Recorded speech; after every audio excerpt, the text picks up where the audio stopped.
Back, everyone. We are in the final stretch of the Reimagining Behavioral Health, Race, Equity, and Social Justice Conference presented by Harborview's Behavioral Health Institute. The conference concludes at 1 p.m. Pacific time when there will be a final networking opportunity on the AirMeet platform. So we really hope you choose to participate.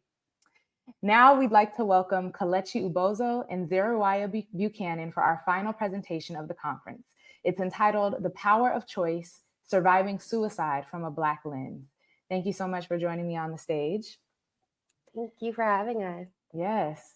Now, Kelechi Ubozoh is a Nigerian-American mental health consultant, writer, and advocate with over a decade of experience in mental health.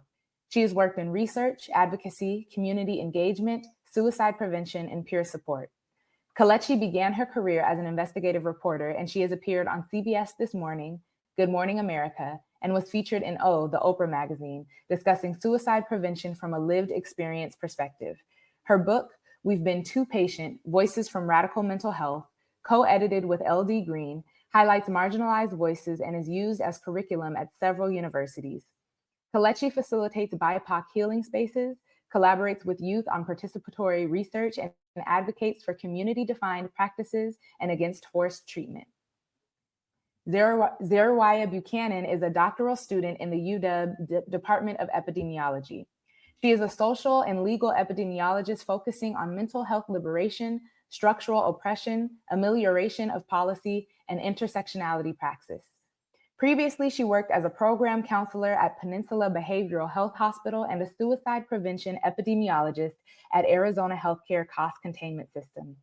Zeruiah is currently a consultant at the School Crisis Recovery and Renewal Collaborative, where she leads a national conversation about liberated suicide postvention. So I'm going to turn it over to our speakers now. Thank you so much, Lauren, and welcome everyone. We really appreciate you coming to The Power of Choice, Surviving Suicide from a Black Lens. So my name is Kelechi Ubozoh. I'm a Black woman in her 30s with long Black hair, and I'm wearing green glasses and a multicolored blouse. Hi, everyone. I'm Zeruiah Buchanan, pronouns she, hers. I am a 30-year-old Black woman with long locks, a lavender shirt, and some tan headphones on. And we'll go ahead and get started. Thank you. So before we dive into content, I just want to let you know what to expect from the space we're creating. And we're going to be talking about suicide, historical racism, and specifically centering the Black experience and lived experience. I'm going to share my stories and other stories that I've received consent to share, really to demonstrate what happens when we don't slow down and harm is created instead of help despite good intentions. Some of this conversation may activate you, and as much as you can, we would love for you to stay present as much as possible, but we encourage you to do whatever you need to do to take care of yourself, be gentle with yourself, deep breathing, holding onto a fur baby. I'm going to be having some tea, so you're welcome to do that, but do whatever you need to do to resource yourself. And this will be recorded, so you can always return to the content. Our bigger disclaimer for today is that what we may say are definitely things that you've been taught differently about, or you may have strong opinions on. You are at choice in your life. We are sharing this because how we've collectively been trained to handle or deal with suicide is not working for our Black communities.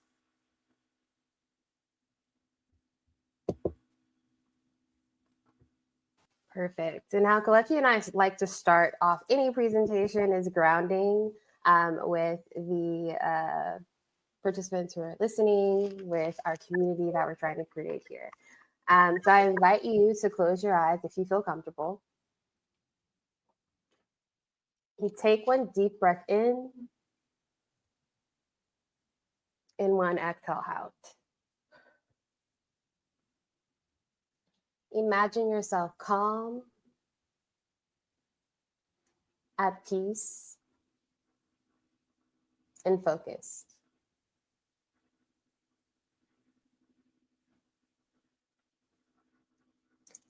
Think of what that feels like, smells like, and sounds like.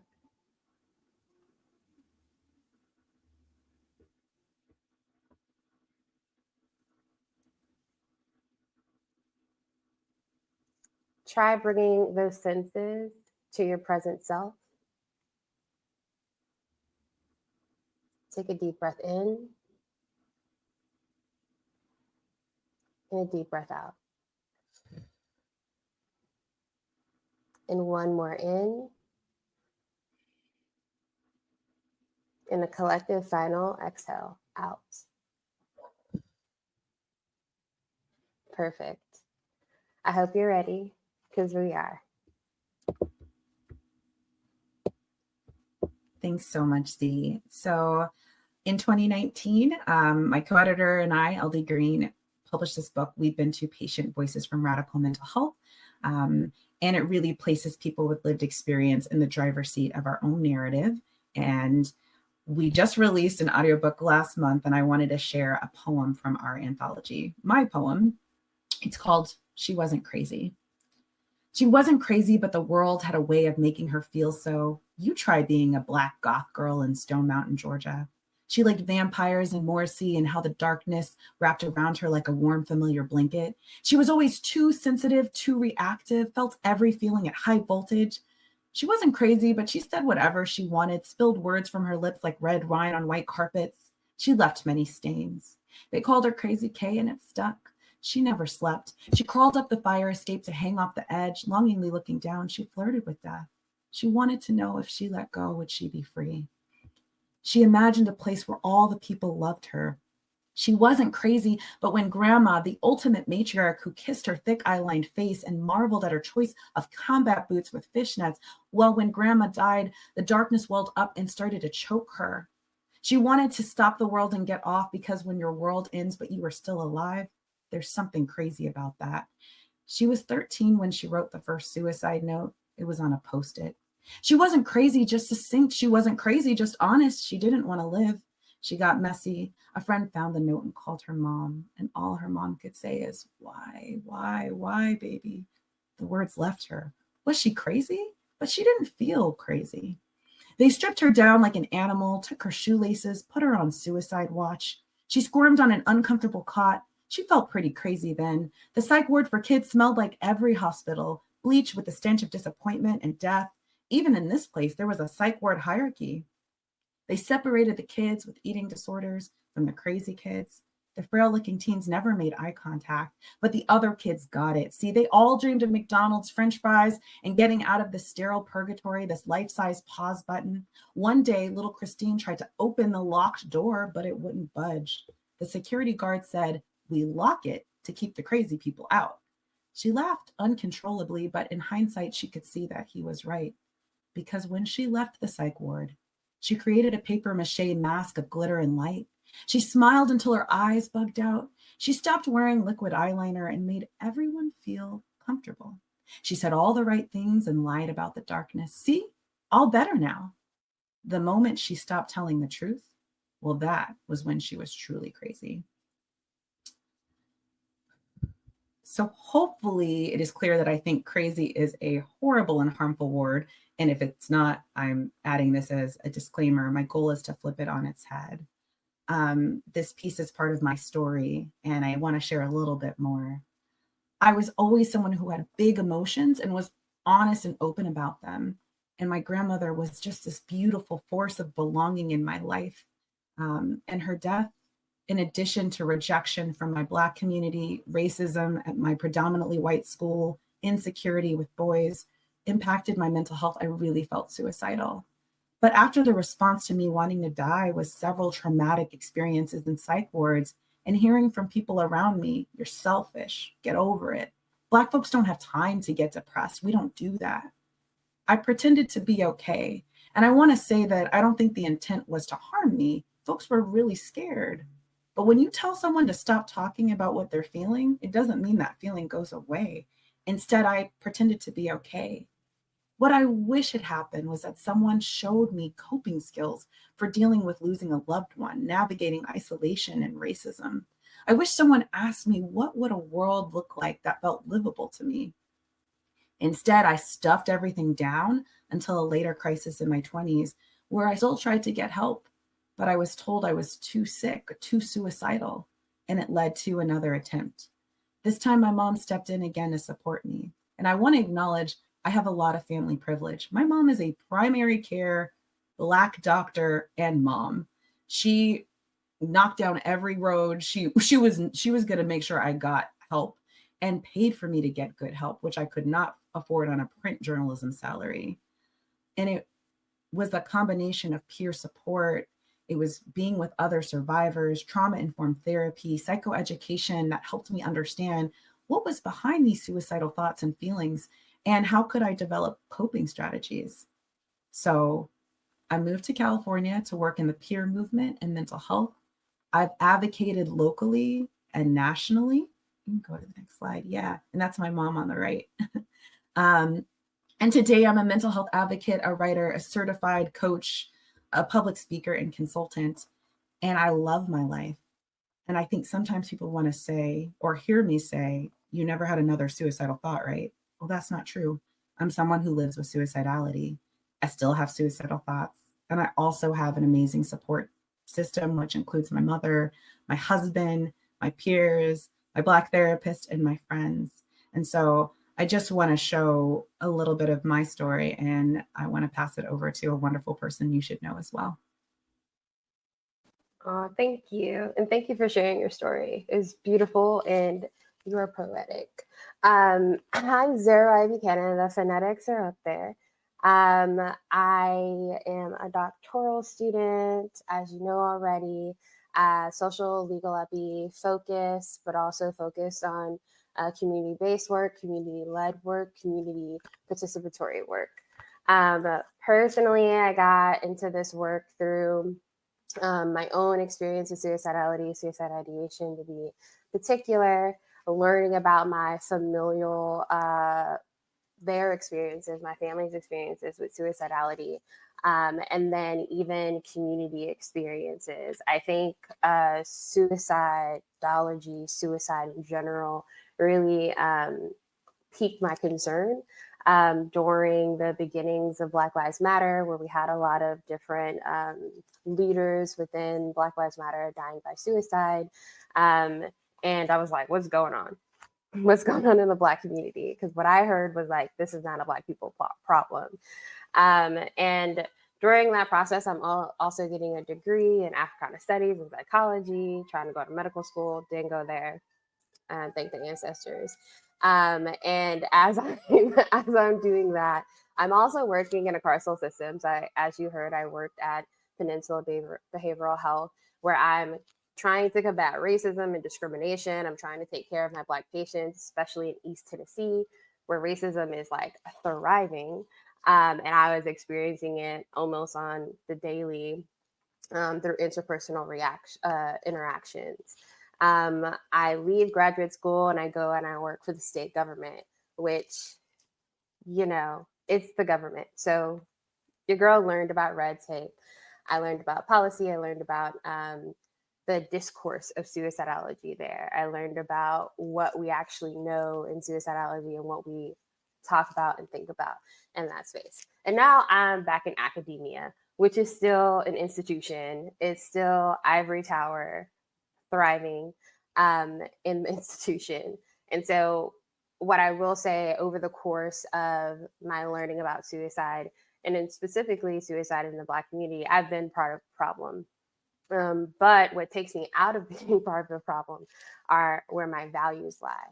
And so I think my values are very much aligned with radical Black feminism, which is intertwined in, has birthed intersectionality praxis, along with various other women of color. And within that, I also have to think about liberation. If I'm not free, so we all get free, as many of our greats have said. And then within those two components, thinking about critical reflexivity. And critical reflexivity is examining the impact of our assumptions, our biases, values, and actions on others. And so as I do that, I need to think about the historical context, which is what we're going to go over next. So in the historical context, you always look at historical context to really understand what is happening in a community, understanding why we talk about the things that we talk about or why we do not. And so anytime we're talking about the Black community, especially and specifically the Black community in America, we have to touch on the transatlantic slave trade, the enslavement of Black people, and then the criminalization of suicide to really understand what's going on here. And so in the transatlantic slave trade, one of the largest mass suicides that we see in 1803 is in Igbo Landing. And so in the narrative of the slave trade, what we're talking about is that we're returning home. We never in this discourse really within our community say suicides have happened.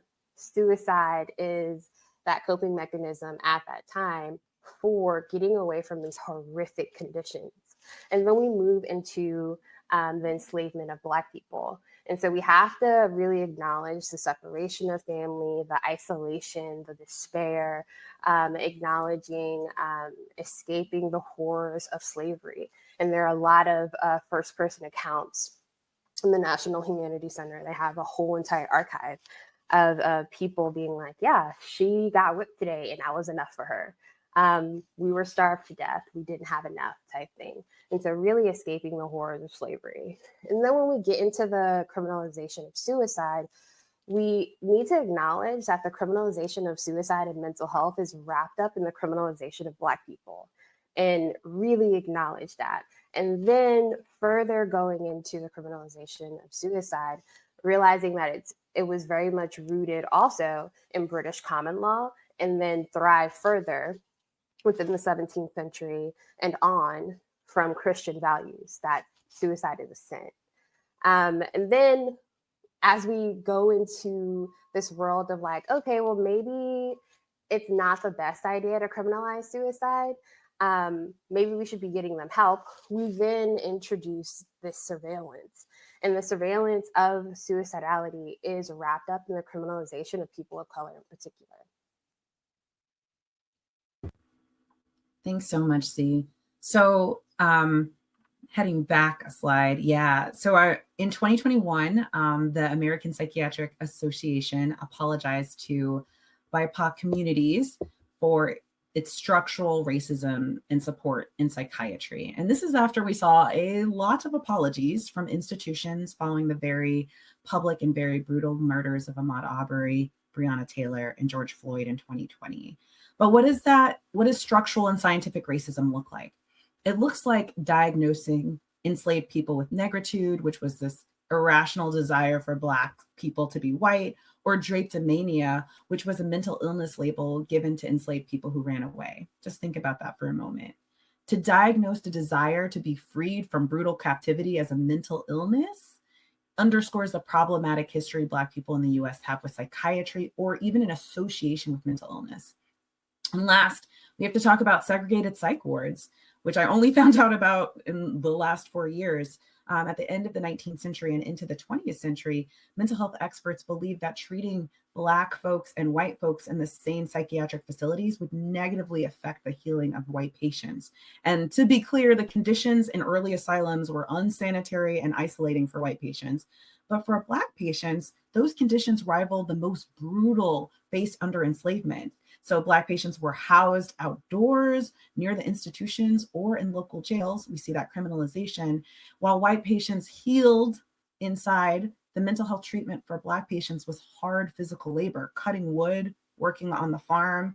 So start to think about when you hear those messages in the Black community about we are so strong, we don't have these issues. Where do they come from? They didn't actually come from us. Handing it back over to you. Yeah, and then to further just talk about, and I love this graphic, the conceptualization and criminalization of mental health and suicide wrapped up in the criminalization of Black people. And so efforts of racism and white supremacy to control and oppress Black people actually is woven into the conceptualization of mental illness. When we're thinking about mental illness, we can use, for example, protest psychosis. We just want to make sure that those who are challenging the institution or opposing it are locked up. and they don't have a voice. When we're thinking about the conceptualization of criminals, we can think about the war on drugs, we can think about biological essentialism, and then thinking about the social consequences of that. In this is where we see the criminalization of mental illness, where we see the lethal force, lethal police using force when they're doing these like welfare checks, in particular impacting BIPOC communities and involuntary confinement. Yeah, and thanks for uplifting this, because these really hideous examples of psychiatric abuse continued into the 20th century for Black folks.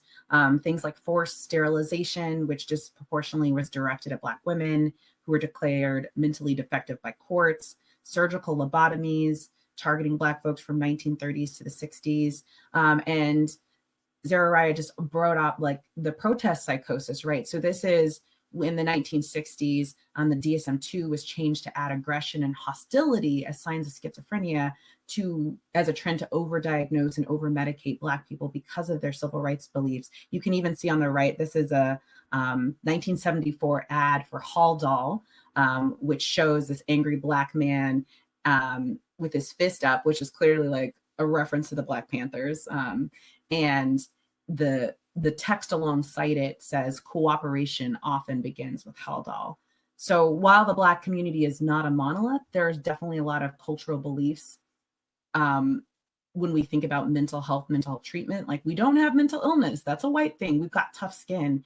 But that belief is because of scientific racism. And even back in slavery times, where enslaved Black people were described as also being immune to mental illness because they did not have property or could engage in commerce. So this immunity hypothesis, or having thick skin, have unfortunately become adopted beliefs in our community. So it's no surprise that families being ripped apart by slavery or carceral systems would double down on those narratives of get over it, be strong, or keep family secrets as a protective measure. And this is the impact of racism that the APA is apologizing for. And that protest psychosis is also connected to BLM as well. And then this might be a little bit of a controversial slide, but we have to put it in there. So we need to acknowledge the risk of criminalization when people are trying to get help from themselves or for their loved ones. And for too many people, a mental health incident can result in criminalization, persecution, or death by police.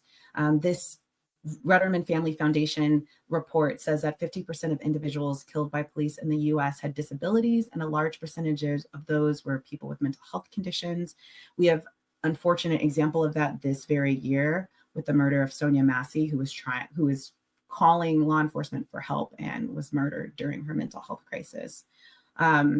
So we bring this up because one of the goals of 988 was to actually separate the carceral system, to separate law enforcement from like that 911 number and have a mental health number with people who could support. But what's actually happening is they're being put closer together, and it's being implemented differently in different places. But I just want to uplift these quotes is that, you know, without centering Black and Brown folks in the development of 988, we're more likely to have the same devastating outcomes. So it's not a solution if we don't actually address the racism that, you know, called for these things. All right, so now let's take a look at our traditional crisis system model. I want to uplift this wisdom from Julian Plumador, who let me borrow the slide that he made.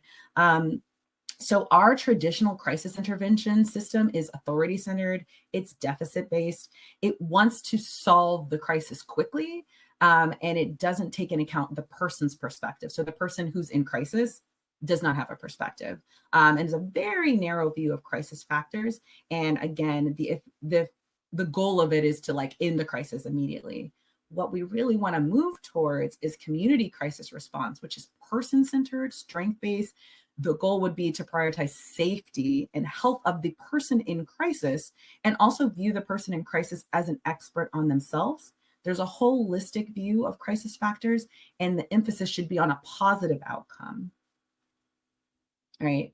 And I think that's the goal. That's where we want to move towards. I also want to uplift this really important messaging and definition of martyr nurturing from Yolo Akili. So speaking of that, like, especially the Black folks in the room, Black people are strong, all of these things. So Yolo Akili, who is the executive director of BEAM, coined this term called martyr nurturing. And it's this caring style that centers the desecration and denial of self as a mechanism for both supporting and maintaining control over others. And this is something that Black folks and also femme-bodied Black folks have experienced a lot. This looks like avoiding help or being cared for, always saying yes, and trying to rescue people, and then feeling mad at others of the things we say yes to. And this is part of how we've been programmed. This is how we grew up. When I first heard this definition, I got really angry, which let me know that this was something that I was also doing as well. So just want to lift that up. And then I'm just going to quickly go over some numbers. I mean, not really numbers. People normally glaze over at this part. I'm an epidemiologist. I like numbers. Sue me. But so the discourse surrounding suicidology, I feel like you've gotten a little bit of a discourse thus far. But the discourse of suicidology in particular really centers whiteness. It has centered whiteness for a very long time. And because of this, what we're missing in this conversation is people of color. So typically in public health, or rather not in public health, but on the research or academic side, but definitely in the government side, what they focus on is who has the highest rate of suicide. Typically what we're seeing is the indigenous community at the highest, and then we're seeing the white community thereafter. But when I was in government, they failed to look at was really the trends over time. And so we're not just looking at a cross-sectional picture of what's happening, or a snapshot of what's happening, rather. We're looking longitudinally. And so what you can see here is that in the Black community, while it's at 7.7 in 2020, which people would be like, that's pretty low, it's fine. Which we could argue about that all day. But what you see is this slope up, and that's what we're concerned about currently. And as we look at that, and as Black scholars in particular, who have taken the responsibility to segment data as they should, and should have been investigating for a long time, but Black people were like, yo, we got to look into this. We're seeing all of these different things come out. Rates of suicide among Black youth have risen faster than any other racial ethnic group in the past 2 decades. That is counter to the discourse that we have talked about previously. We're seeing, and so what comes out after that is like, okay, well, who's gonna like take care of these students? But we're only seeing like, okay, 4% of psychologists in the US are Black. So like, is there a capacity there? We know that racism is a risk factor for suicide. So how are we focusing on system things and environmental things that are happening that are impacting risk to suicide? And then Kevin here said, we're dying from suicide at an alarming rate, and we're not talking about it as a product of that discourse. And so in these tables, it's beautiful. You can look at them a little bit later, but really what I want you to see is that counter to the discourse, we're seeing an increase in a significant, statistically significant increase in suicide among Black children, and then a decrease in white children. That is not the conversation that we've had before. In this slide, also a beautiful table, but also we're seeing a rise in suicide among Black girls and Black women. And so all of this is counter to discourse and needs to be a part of our discourse, and we need to continually be looking at it and exploring what is happening, and then coming up with solutions and strategies to mitigate that are responsive to our community, and knowing that it's not one size fit all as well.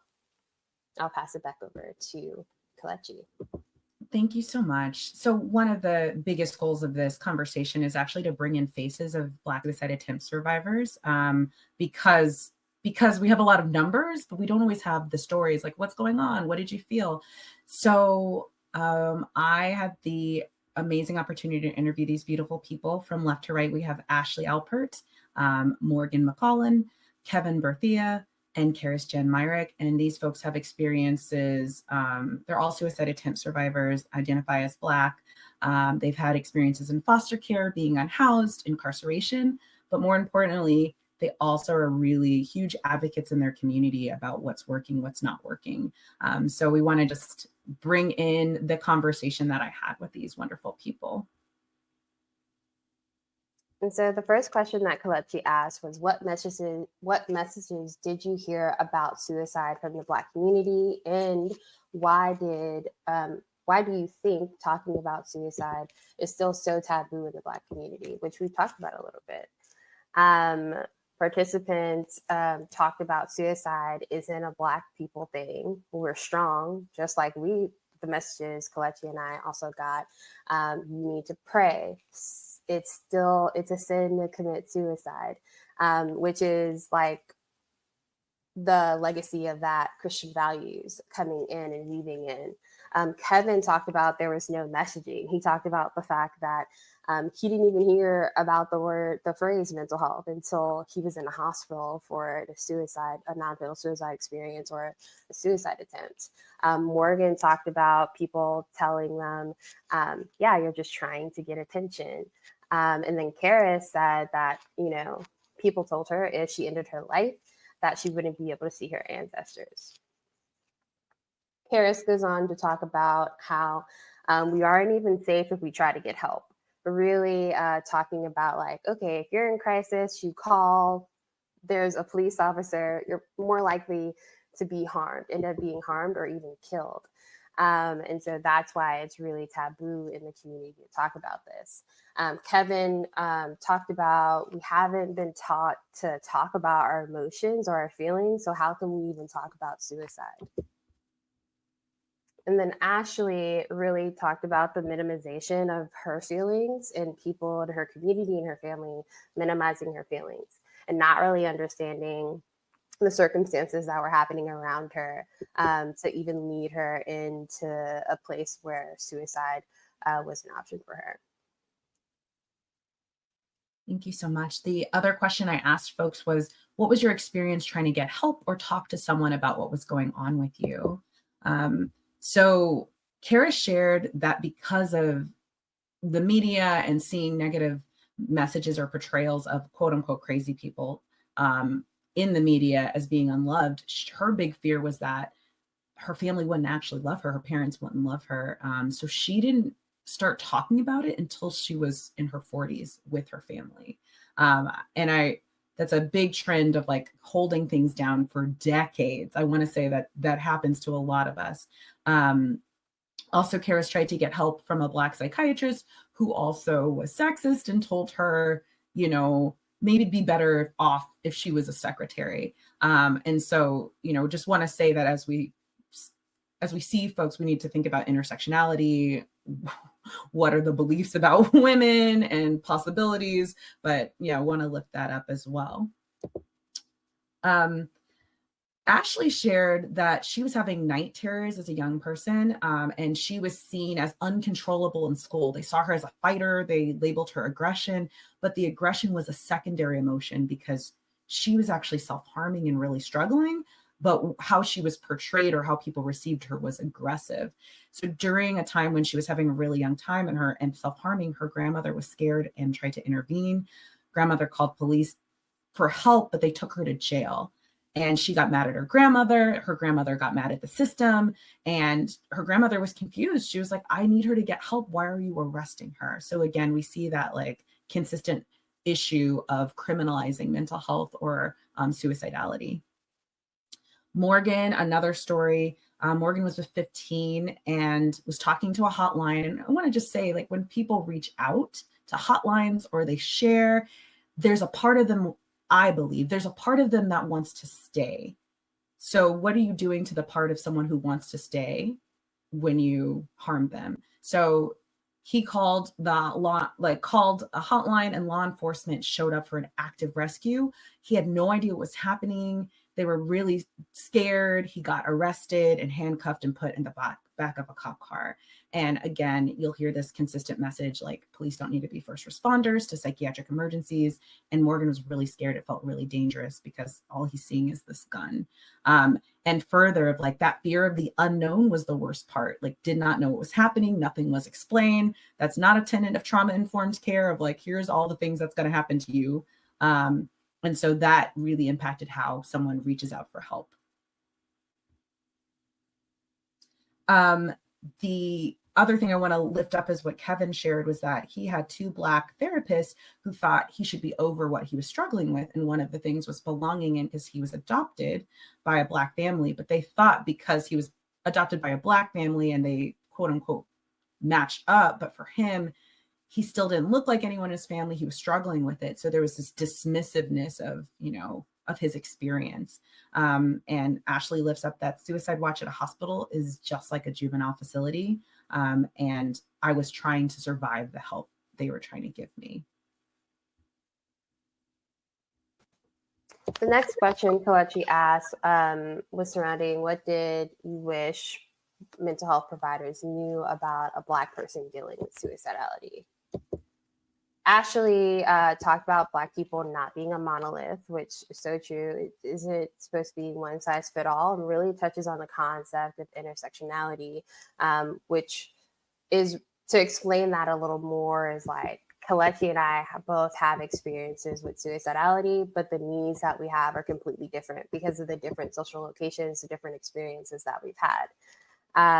She goes on to talk about restorative justice practice helping in the Black community rather than the punitive work that is typically within therapy and different mental health providers putting into place. And then she talks about this really nuanced conversation, because she says that we get looked at as keeping secrets from providers and therapists, which is really like a negative connotation, but then flips it on its head to be like, well, actually, this is a protective factor. And really what the question is if I'm relinquishing my loved one to you, what's going to happen to them? And we've seen that as a trend throughout this whole entire conversation. Is like, if we do divulge that we're dealing with suicide, are we even safe to divulge that in the Black community?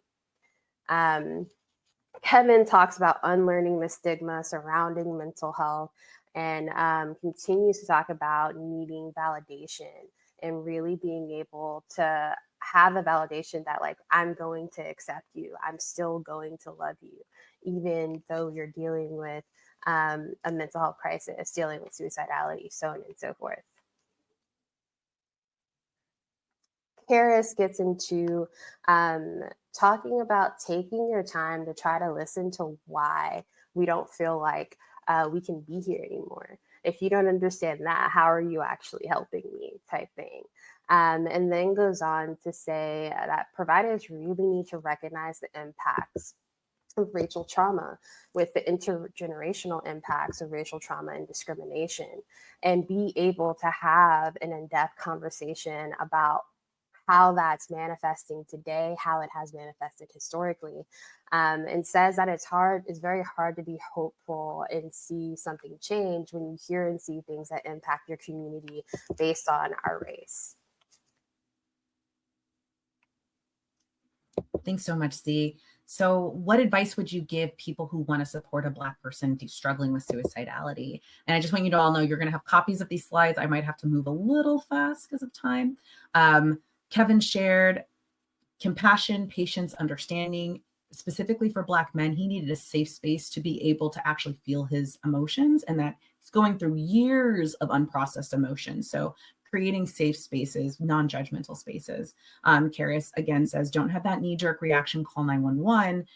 Be able to hear what that person is struggling with and sitting with them, connecting them with other Black folks who might have been through this, that really importance of lived experience, that shared experience, and how we can support one another. Moving right along, Morgan said, ask your family member what they need from you. Morgan said sometimes they needed someone to listen, sometimes they needed someone to hug them, and sometimes they needed to be left alone, but really wanted to underscore what other people thought they needed and what they needed were very different things. Kara said that, she wished she had more psychosocial, culturally bound ways for her family to receive the support to understand what was going on. And then the last question I asked folks was, because we want to take a liberatory framework and think like, what do you dream for us? What has been most helpful for you? So folks said that, like, you know, they really wish they had peers, family peers, community health workers, promotores, barbershops, beauty salons, places where Black people naturally go to talk about the stuff going on in our life.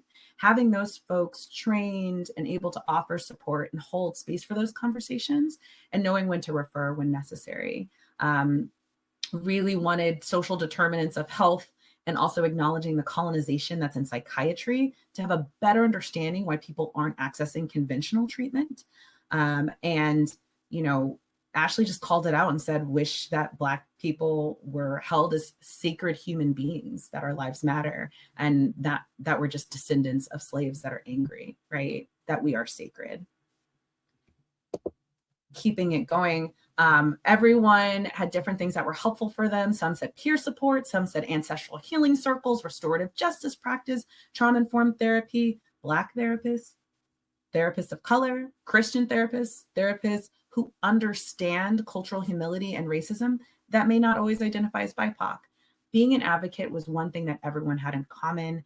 Some people got support in community-based orgs. Some people were part of this 12-step. Some people really liked topic-specific support groups like sexual assault survivors, adoption support. The other important part is engaging in culturally specific practices or culturally specific programs. Culture is health. So bringing in that ancestry, that meditation, that prayer, that spirituality was really important to people's mental health. And that usually gets X'd out of the conversation. Also, connecting specifically with other suicide attempt survivors. When you realize you're not the only person experiencing it, it can feel like, oh my gosh, it's not just me. I know that from personal experience. Creating space to actually feel your emotions. And for some folks, medication was helpful as well. Continuing on that line, Kara said she was very fortunate to have providers who could think outside of the box, restorative justice and ancestral healing. And Kevin went to an online adoption support group, and that changed his life, right? And he has a Christian therapist, and he says, like, that might not be for everyone, but for him, that was really important. And Morgan, want to make sure I have space for this, created a weather safety crisis plan to communicate with their loved ones. So this is Morgan's weather plan. It is really, really cool. What they've done is created different levels of support so they can communicate to their friends and family what's going on. So if they're at a thunderstorm, they're doing okay. They might need some check-in. They're not near a crisis, but they need some proactive check-in. If they're at a tropical storm, they're passively thinking about suicide. So a passive suicidal thought is, oh, I wish I didn't wake up tomorrow. It's not at the level where they might make it happen, but they need more check-ins. Category 1 hurricane, thoughts are moving from passive to active. Maybe it's something that's going to happen in the next 2 weeks. Category 2, this is something that might happen in the next week. And then a category 3 and more is like active suicidal ideation, self-harming thoughts. There's a plan. And for Morgan, anything above a category 3, they go to the hospital. They also acknowledge like the hospital is really unhelpful, but it's sometimes the only option they have when they're actively suicidal. They really wish they had a mobile crisis center, but this is how they stay safe. So this is a like really phenomenal way to think about crisis planning or communicating where you're at with a loved one, or to be supportive in your life. And then I think the last question, one of the last questions were, what are helpful things people have asked when they're collaborating with you? And so first, hold space for people. One of my critical reflexive questions for myself is, am I sitting with people in their pain? Why is that uncomfortable for me? Don't try to fix someone or judge someone. Be present. Be curious in understanding what is going on and why it's going on.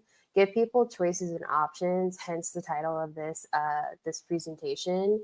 Ask people what was helpful for them and what is helpful for them.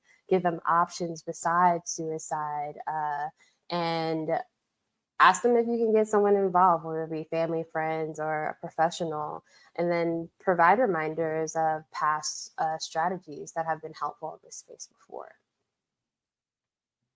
Thank you. And here's just some takeaways for you. It's really important for Black people dealing with suicidality to have voice, choice, and agency. We've said it 100 times, but we're not a monolith, and survivors thrived. Some people thrived working with Black therapists, others thrived working with culturally responsive therapists, but that commonality was choice. And a big thing I want to just share to anyone in this room is that, as people who have been traumatized or deal with stigma or racism and internalized stigma, Black people are very strategic about disclosing. We may use depression for code for suicide because it's safer to disclose that without possibly a negative impact. So you may actually already be working with people who are dealing with suicidality and also adept at surviving. So they're being really careful and strategic about language. The importance of integrating lived experience and peer support in mental health came up consistently. Also, a good match for someone doesn't just include race, it includes experience. We need a lot of options because there is diversity within our community. The huge one is racism impacts our mental health. There are not suicide prevention strategies that really talk about racism because we were not the focal point. Black folks were not the focal point of the interventions. So if you bring in that racism impacts our mental health, we need providers well-versed in this, ready to understand it without burdening their clients to educate them. And then I would say the absolute most important was listen. Overwhelmingly, people have not been listened to, and that's what's needed. So not savior mode, not reacting, slowing down, moving at the speed of trust and listening. I love that. And then some triangulation, which is really just like, oh, what data is out there that supports this data. In this, what I really want to ask and what I feel that has been thematic throughout the entire conversation of the quotes is, how do we make a world worth living in for our Black people and for our Black community? We know that there are dangers of police as first responders. We know that discrimination is associated with increased risks of suicide. We know that experiences of downplaying one's emotions is increased risk of suicide. Having no one to talk to, outside pressures, not being able to or knowing how to process your emotions. And we also know that the Black community is not monolithic. So they're not having a monolithic experience. So how do we create a world worth living in for our Black community and those who are layeredly marginalized, structurally marginalized within that community as well? Is the question that I end on with that. Thank you so much. Choice, voice, self-agency, when we focus on that and center the person in crisis as an expert, we demonstrate that we're prioritizing their safety and their health rather than our fears and need to end the conversation. And also choice helps us slow down and remind folks that they have options. And if folks are unable to direct the conversation, you can give them options. Do you want A or B? Have you eaten today, right? What are the ways we can center that person as much as possible? And then finally, calls to action. Listen and hold space. Remember to connect and care for people, give choices, and collaborate. Promote lived experience as a part of your work. Advocate for legislation that supports voluntary choice and the humanization of people. All policy is health policy, so go vote. Center the experience of Black people in your work. Be intentional about intersectionality. Be accountable personally and professionally. Do community-based participatory action research. Do community-led research. Support peer support programs, peer respites. Engage in cyclic critical reflexivity. And then really radically imagine something different and then build it. Thank you. That's so beautiful. I don't think we have time to get into this poem because we're almost at 12:30 where we're going to ask questions. But one thing I just want to offer a brief excerpt is really that we know the nightmare. So what is the dream? And you all are a dream realized. And we want you to be nourished, hydrated, safe, your human rights restored, that you're rested, that your decisions are honored, that your autonomy is respected, that you let yourself receive, that you're in dignity, that you experience release and magic, that you continue to light the world, and even through inner and external darkness, remember you're whole, and that you release whatever in the past is no longer serving you in the moments when you know this is not possible, to be kind to the parts of yourself that do not yet know the way. And we're sending so much love to this collective. We'll quickly wrap up with how you can stay connected. Here I am. This is information about me. I run my own business. Feel free to reach out. I'm only Kelechi Ubozoh. That's good or bad, but our book, We've Been Two Patients audiobook now. So if you're more into listening to things, you sure can. Would love to stay connected with you all. And I'll pass it over to Z to close out. And thank you so much, Kelechi, for inviting me. Kelechi invited me onto this presentation. I adore her, so I always say yes to her. And this is my contact information, my LinkedIn, and then I have some research that Kelechi and I are actually working on for my dissertation coming up. So if you are a Black mental health advocate or a Black suicidologist or a Black person in the fight for suicide prevention and incorporating racial justice in that, please let me know, hit me up. We can have you as a part of that research study. Woo, we have space for questions. Yes, thank you so much. Okay, I'm just going to jump right into it. Could you say more about 988? You said it was launched to divert people in behavioral crisis from law enforcement, but that is not the full picture. Would love to take your input back to the state as it is developing 988 system. Absolutely. And feel free, Z, to jump in. So originally 988 was created from family members and people with lived experience who wanted to prevent people from lethal outcomes with 911. Each state, each county in a state is implementing it differently. I've seen people put their crisis line and co-locate it with law enforcement and say, oh, here's how you can get there faster. So it really depends on the implementation in your state or even in your specific county. Some people avoid it, but a lot of people are putting them together. So as the legislation went through, it was supposed to actually have peers and people with lived experience and social workers as first responders. And slowly it just became a number. So looking at the spirit of something and then what actually gets implemented is really important. So if you're going back to your state, feel free to bring up that data and saying like, hey, we're seeing this a lot. People with mental health conditions getting killed by law enforcement. How can we provide other options and support for them instead of braiding them closer together? Yeah, and I would just say too, definitely look into the operationalization of what peers need.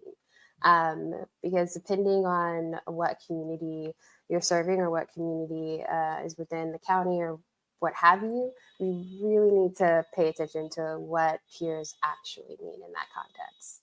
Absolutely. Yeah. And I would add, Trans Lifeline does not call law enforcement. They don't collect that data. So I would reach out to folks who aren't using carceral systems to see what their models are. Have you worked collaboratively with law enforcement that have mental health professionals embedded to inform trauma-informed practice in terms of crisis response? Z, do you want to respond? I have not done that. I would have to be like critically reflexive about how that actually works and does it work type thing. So I'd be curious to see a setup or a strategy that is like that and what the impact is, especially for communities of color and other structurally marginalized communities. I have not either. Yeah, go ahead. Next question. Let's try and get this last question. What are your hopes for the future in terms of addressing mental health and suicide prevention within the Black community? I think my hope would be that we actually have a space that's not carceral, that is not punishing, where people can share their pain and have support around their pain, and it's not shut down or medicalized, where they can go for a peer respite, somewhere where they can go and rest and just take that time out. You don't have to have a mental health condition to feel suicidal. You might lose your job. I mean, there's so many intersectionalities with that, but I think my hope and dream for Black folks is to actually get safe support when they need it, how they need it, that is responsive and that will not harm them. Yeah, I think it's really just like reiterating what Kelechi said and adding like this monolithic experience that people like to just be like, yeah, like we're just going to give you all of these things and that should work for your community and that's it. Really giving people tailored treatment that it works for them is a dream. And to be able to, and I don't know how we do this, but to destigmatize the conversation surrounding suicide. I think it's stigmatized all around, regardless of what community you're in. You have specific stories of why it's actually stigmatized for sure within your community. But to be able to destigmatize that, not only in conversation and on the interpersonal level, but on a societal level, which requires us to stop surveilling people when they say that they're suicidal, which requires us to stop pouring money into cultural systems and things of that nature. So really, I hope the system can actively do some critical reflexivity and think about the ways in which that they are the source of the stigmatization of suicide, not only in the Black community, but globally. All right. And on that note, we have to wrap it up. But thank you so much, Kelechi and Zeruiah. One of the